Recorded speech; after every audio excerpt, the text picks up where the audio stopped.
bien croyez que Dieu n'est certainement pas du côté des consolateurs de Job. Certainement pas. Dieu n'admet pas dans le livre de Job que la souffrance soit un châtiment. Voyez-vous, c'est toujours la même prétention de l'homme de se substituer à Dieu. Moi, je trouve que rien n'est plus déplaisant, et je dirais même odieux, que cette prétention à lire dans les malheurs individuels ou collectifs un jugement de Dieu. C'est odieux. Et il faut nous en garder. J'allais dire comme de la peste, en pensant précisément à la peste de Camus, où le problème est traité, comme vous savez.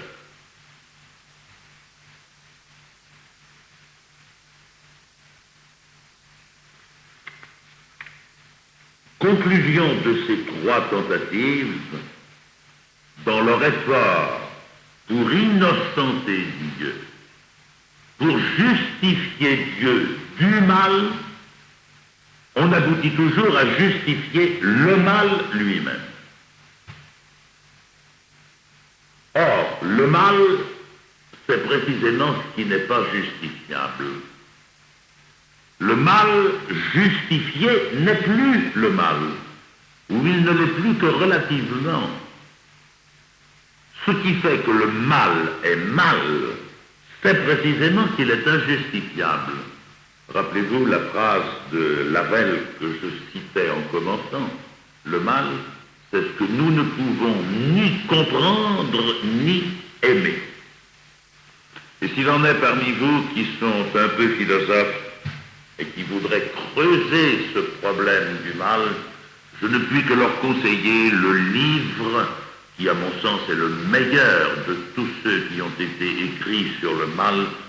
C'est le livre de Nabert, N-A-B-E-R-T, intitulé « Essai sur le mal ». Et lorsque, il y a quelques années, les agrégatifs de philosophie ont eu pour sujet le mal pour l'examen d'agrégation, le mal, simplement.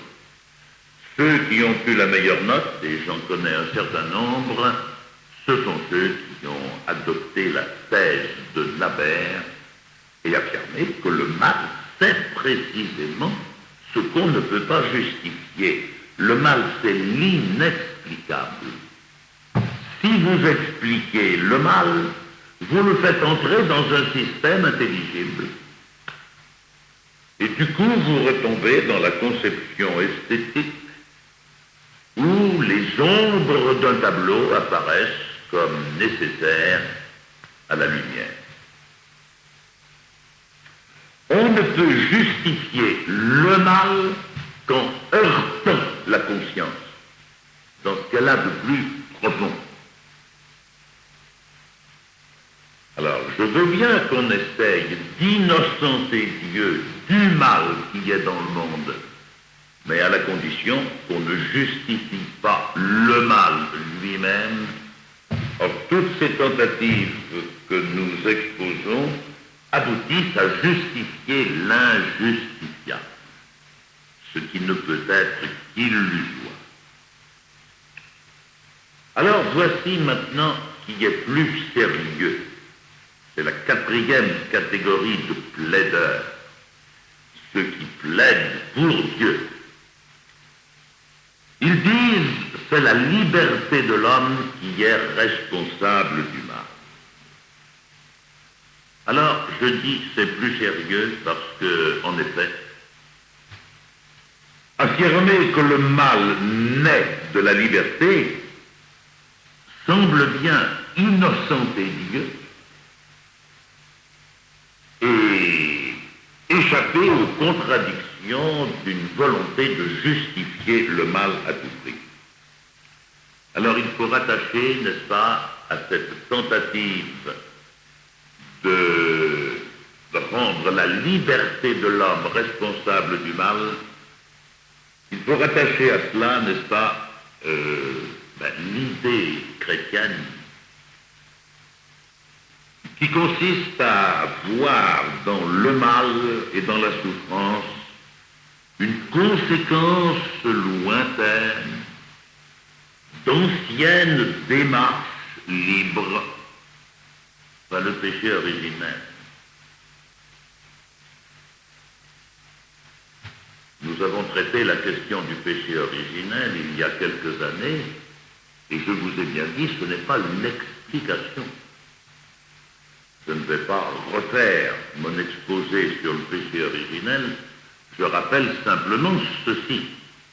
Le propos des écrivains sacrés, le propos des auteurs du livre de la Genèse n'est pas du tout d'expliquer pourquoi il y a du mal dans le monde. C'est une méditation sur la condition humaine dans laquelle le mal existe. C'est tout.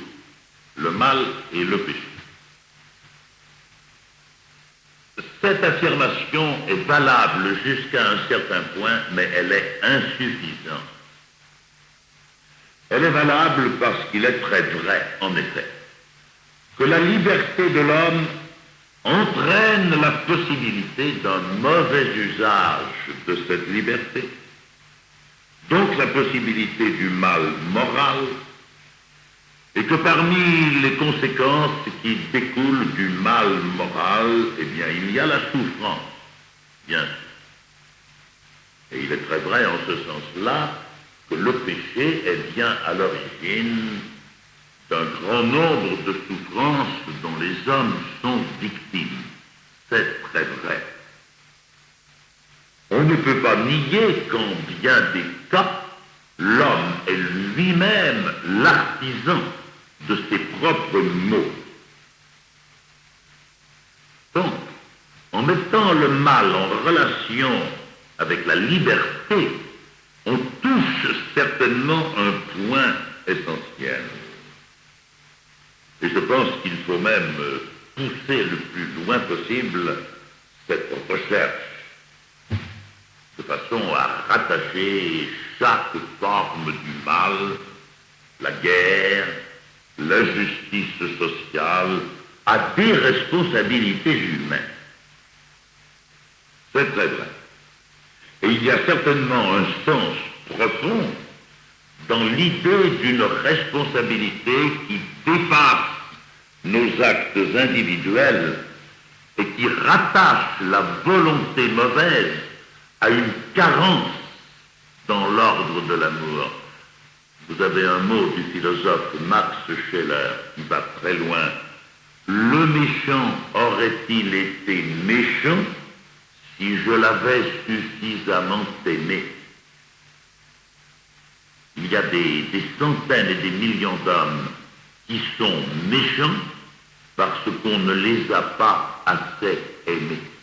C'est très vrai. On touche donc ici quelque chose qui est assez central. Mais je dis, bien que valable, le rattachement du mal à la liberté de l'homme est tout de même une réponse insuffisante. Il est tout de même difficile et hypothétique de rattacher toutes les formes du mal à la liberté. Prenez un raz-de-marée avec les conséquences que nous connaissons au Pakistan. Ce n'est quand même pas la liberté de l'homme qui est responsable du raz-de-marée. Et même si tout mal et toute souffrance a pour origine une ancienne démarche libre de l'homme, est-ce que cela supprime le scandale de la souffrance pour une conscience qui souffre sans avoir elle-même causé sa souffrance, et souvent sans même connaître son origine?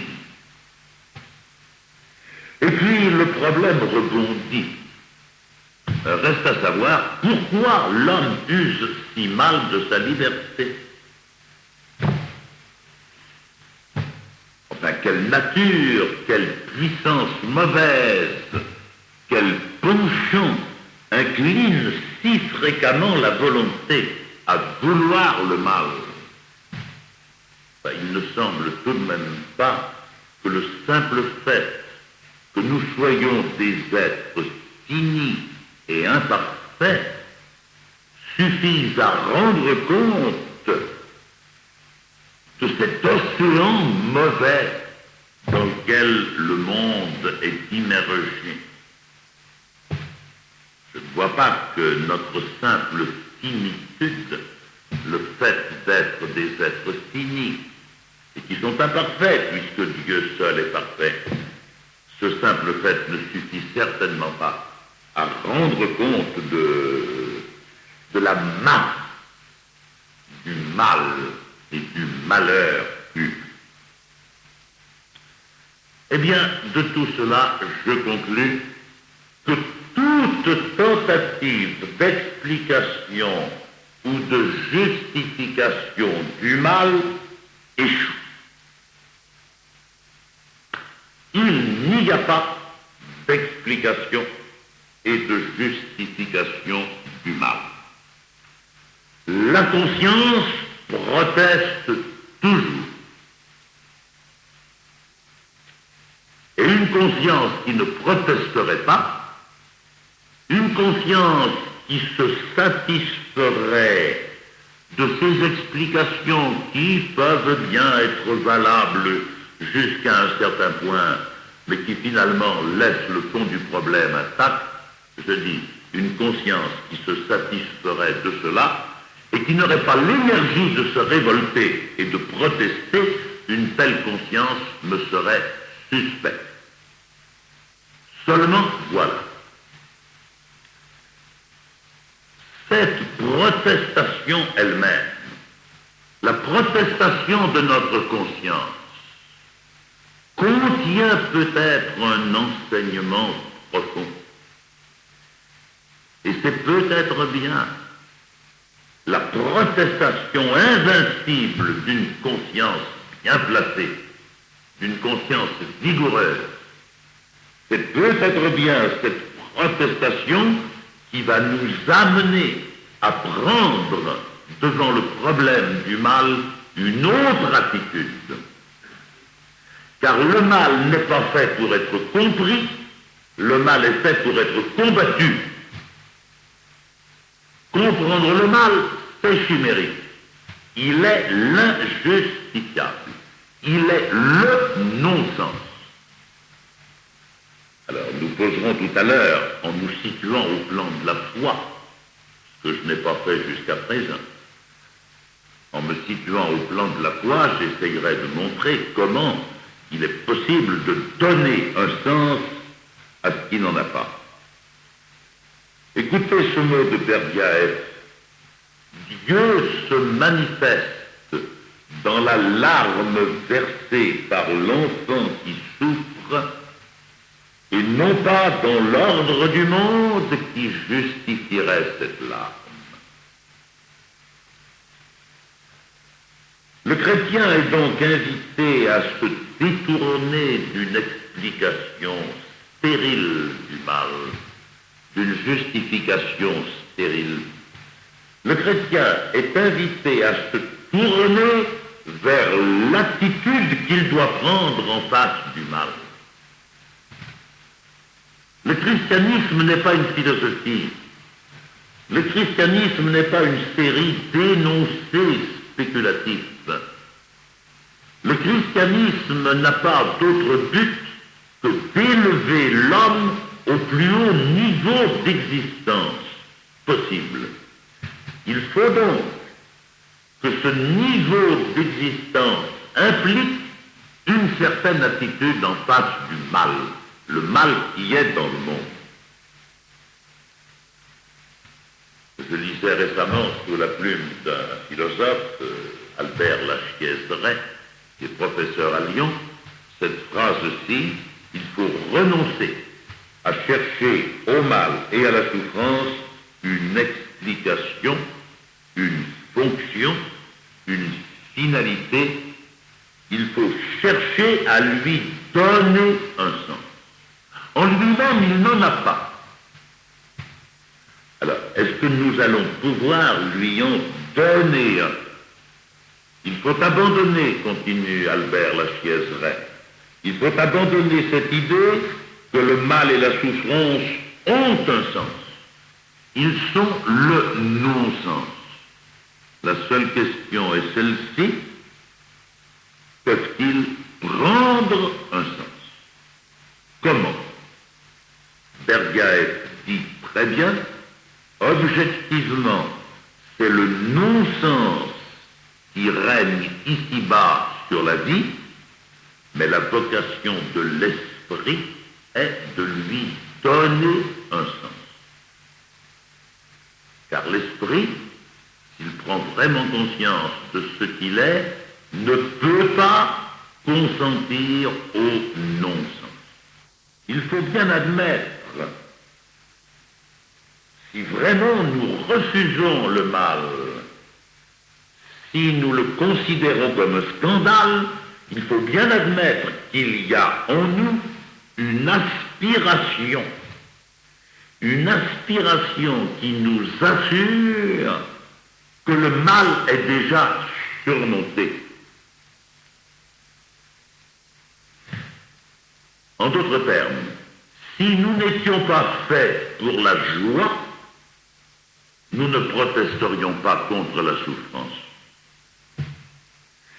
Si la conscience, je ne dis pas l'épiderme, n'est-ce pas? L'épiderme, il réagit comme il peut. Le système nerveux réagit comme il peut, c'est une autre affaire. Je parle de la souffrance, de la conscience. Si la conscience proteste contre la souffrance et contre le mal, c'est que cette conscience possède en elle-même la certitude que sa vocation est une vocation à la joie.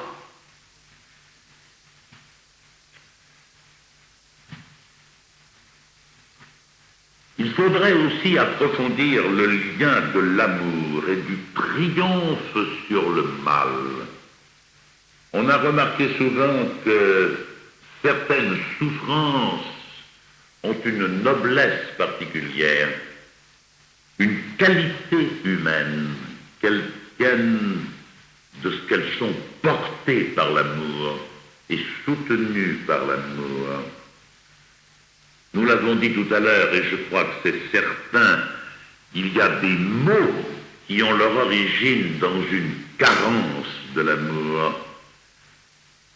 Il y a des malheurs, des souffrances qu'un amour plus profond aurait pu surmonter et empêcher. Nous devons toujours nous poser la question, si tel individu est ce qu'il est-ce que nous l'avons suffisamment aimé? C'est en ce sens-là que le pardon divin, qui est la gratuité suprême de l'amour, est une véritable recréation. Et comme le disait Guardini, il faut plus de puissance d'amour pour pardonner que pour créer. Car le pardon recrée, refait. Alors j'en arrive à l'essentiel. Voyez-vous, personnellement, je ne pense pas que l'on puisse donner un sens à ce non-sens qu'est la souffrance si l'on ne va pas jusqu'au fond du christianisme. À mi-côte, il n'y a pas de solution.